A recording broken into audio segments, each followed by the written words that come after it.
ഓം ശ്രീനാരായണ പരമഗുരവേ നമഃ.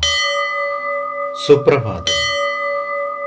1769 ദിവസമായ ഇന്ന് 2026 മാർച്ച് മാസം 19 വ്യാഴാഴ്ച, 1201 ആണ്ട് മീനമാസം 5 ഗുരുവചനങ്ങളിലൂടെ.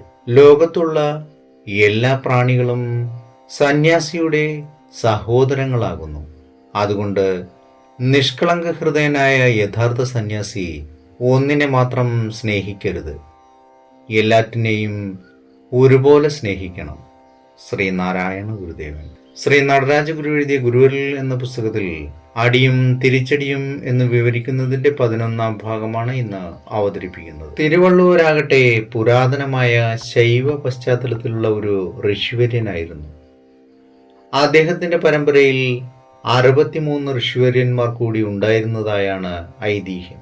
ഈ ഋഷി പരമ്പരയെ വാഴ്ത്തുന്നതിനു വേണ്ടി മദ്രാസിലെ മൈലാപ്പൂർ ക്ഷേത്രത്തിൽ ആണ്ടിലൊരിക്കൽ ഇപ്പോഴും ഉത്സവം നടത്തുന്നുണ്ട്. ഈ ഋഷിവര്യൻ ആര്യന്മാരുടെ വർഗത്തിൽപ്പെട്ടതല്ല എന്നതാണ് ഒരു പ്രത്യേകത. ആര്യന്മാരുടെ വരവിന് മുമ്പുള്ള ആദി ദ്രാവിഡരുടെ ഗോത്രത്തിൽപ്പെട്ടതാണ് അദ്ദേഹം. അതിനാൽ ഒരു തീണ്ടൽ ജാതിക്കാരനായാണ് അദ്ദേഹത്തെ കണക്കാക്കി പോരാറ്. സ്വന്തം പൈതൃകത്തെ പറ്റിയുള്ള ഓർമ്മ പോലും നശിച്ചു കഴിഞ്ഞ ആധുനികതയുടെ വിരസമായ സ്ഥിതിവിവരക്കണക്കിന്റെ ഭാഗമാണ് ഇത്തരം ധാരണകളൊക്കെ. ആദി ദ്രാവിഡനായതുകൊണ്ട് അദ്ദേഹം അസ്പൃശ്യനായി. അതേസമയം ആധ്യാത്മിക ജ്ഞാനത്തിന്റെ യോഗരഹസ്യത്തോട് അതിന്റെ തുടക്കം മുതൽ തന്നെ അഭേദ്യമായി ബന്ധപ്പെട്ടിരിക്കുന്നത് കൊണ്ട് അദ്ദേഹം സർവാരാധ്യനുമാണ്. ജനങ്ങളുടെ ജീവിതത്തിൽ അനശ്വരമായൊരു സ്ഥാനം അദ്ദേഹത്തിനുണ്ട്. അങ്ങനെ ഒരേ സമയം ആരാധ്യനും വർജ്യനുമായ അദ്ദേഹം ദക്ഷിണ ഭാരതത്തിലെ ഒരു പ്രഹേളികയായി അവശേഷിക്കുകയാണ്. തിരുവള്ളുവർ ഒരേ സമയം ഒരു കടങ്കഥയും ഉത്തരവുമാണെന്ന് പറയാം, അഥവാ ഒരു നിഷേധവും ഒരു സമ്മതവുമാണെന്ന് പറയാം.